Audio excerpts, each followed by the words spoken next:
Today's video is going to be a really fun one because I'm using a real-life example to show you the steps of how to determine the best hairstyle or eyebrow shape based on your features and proportions. I normally use a lot of celebrity examples in my videos because it's easy to find photos of them in different angles and different styles and such. But I think with celebrities, even if you have similar features or proportions to them, it's kind of hard to relate to because they're almost always really glammed up in photos and it might just seem like they look great in everything. So today I'm actually using one of my clients from my consultation service, with her permission of course, and thank you so much for letting me make a video using your photos. And using her as an example, I'll be showing you how proportional analysis is done and some of the things that you can look out for in your features and proportions that can help with finding the hairstyles and eyebrow shapes that suit your face the best.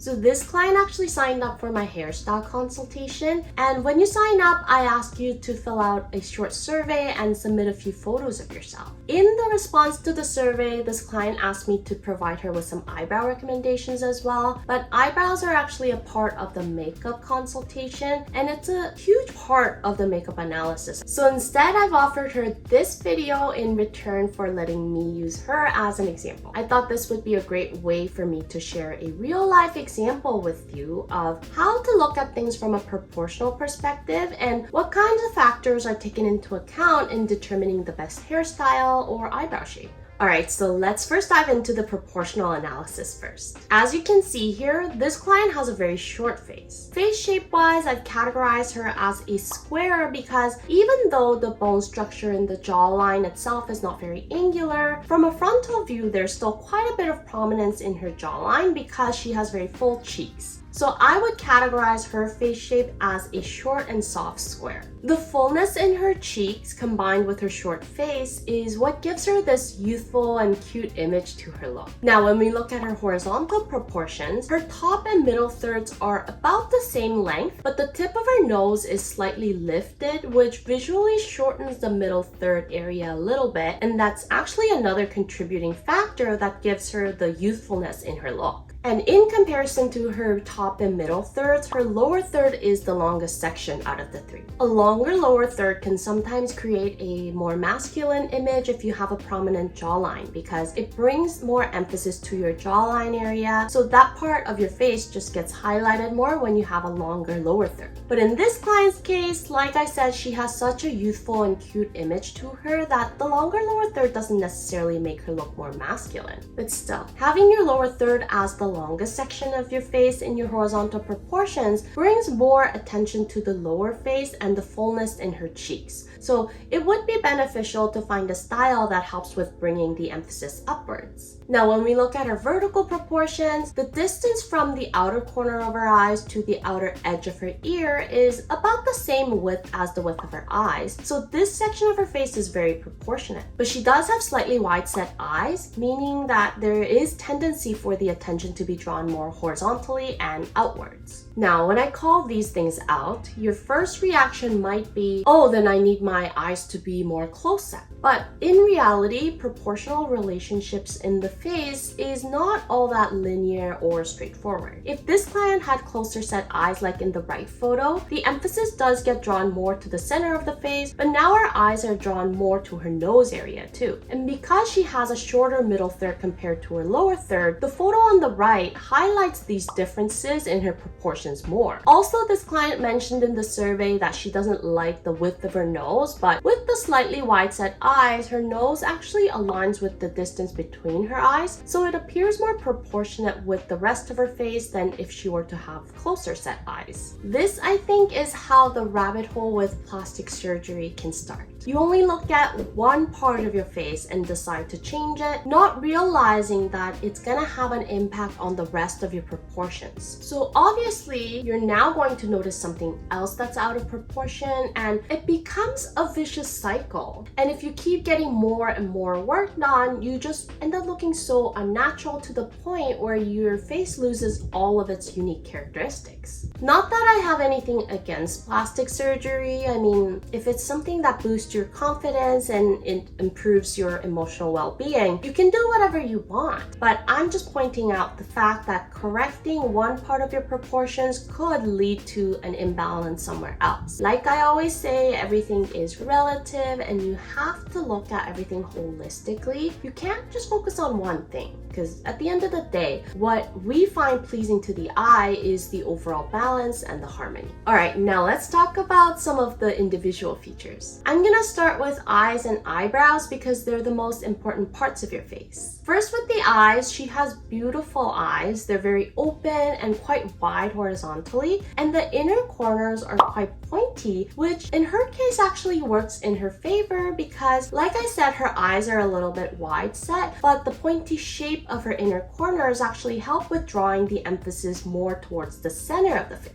She has really full and long eyebrows, and considering that these are her natural brows that haven't been shaped in any way, I think they do a pretty good job at shaping her eyes, but I also think there can be slight adjustments. First of all, I think she can benefit from a shorter brow. Like I mentioned, there's some tendency for the attention to be dispersed horizontally and outwards, and if you remember from my eyebrows video, I mentioned that shorter eyebrows have a tendency to bring more emphasis to the center of the face. So in her case, shorter brows will actually help with keeping the focus on her facial features instead of away from them. I also think that her brows can follow the shape of her eyes a little bit more. She has such round and delicate features in the lower half of her face, but in contrast, her eyes are a bit more on the sharper side. So to bring more harmony between her eyes and the rest of her features, I think that a softer curve that follows the shape of her eyes can make the face appear more balanced. Now, to change the brows in a more curved shape,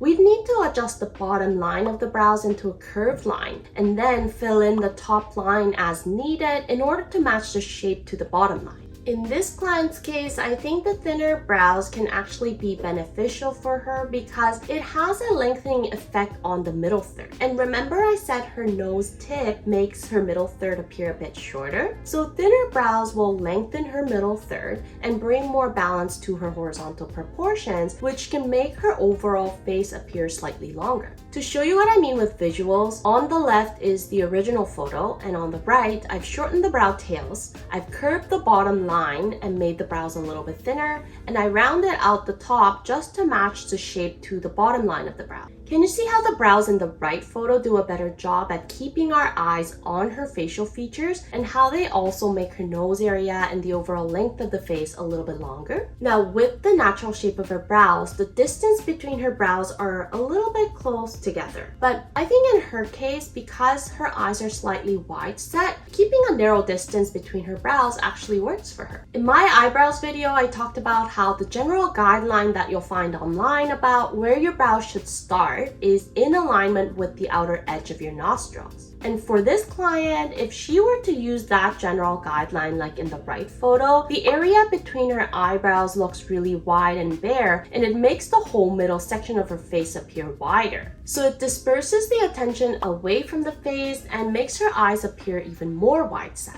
I think this is a really great example of how the generic style or guidelines don't always work for all types of faces. So for this client, I would recommend a thinner, shorter style of brows that are slightly curved than her natural brows. I think she can open up the distance between her brows very slightly, but I wouldn't recommend her to go as far as the outer edge of her nostrils.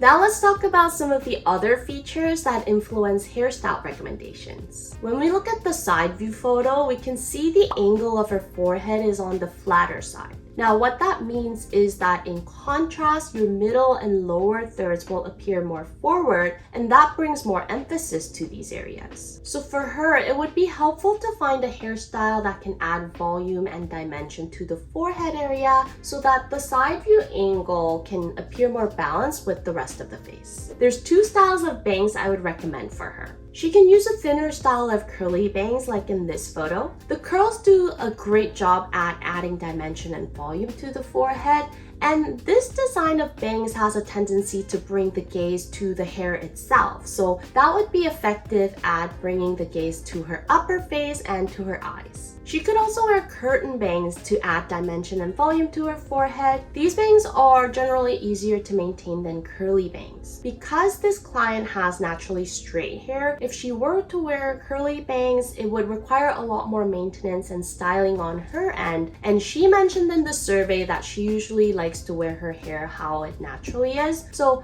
I think this style of curtain bangs is a good happy medium. Now with the hair length, because there's significant prominence in her jawline with her full cheeks, and also because she has really dark hair, if she has a lot of hair around her facial outline, that would make this area appear heavier. She also has a slightly long philtrum, so there's just more tendency for the eyes to be drawn to her lower face. So based on these factors, the hairstyle that I've recommended for her is a pixie cut. A pixie cut takes the hair away completely from the lower facial outline, so it removes the contrast that's created by the dark hair against the skin, and that would help with bringing less emphasis to her lower face and bringing the focus up to her eyes. If we compare these two photos, in the right where she's wearing her hair down, we can see how her cheeks and the width of her face are more emphasized. A shorter haircut like a pixie cut also exposes her long neck and the delicate shoulders that are so beautiful, and they add a lot of femininity to her look. The client also mentioned that these are some of her favorite features, so exposing this whole area highlights her neck and shoulders while it reduces the heaviness in her lower facial outline.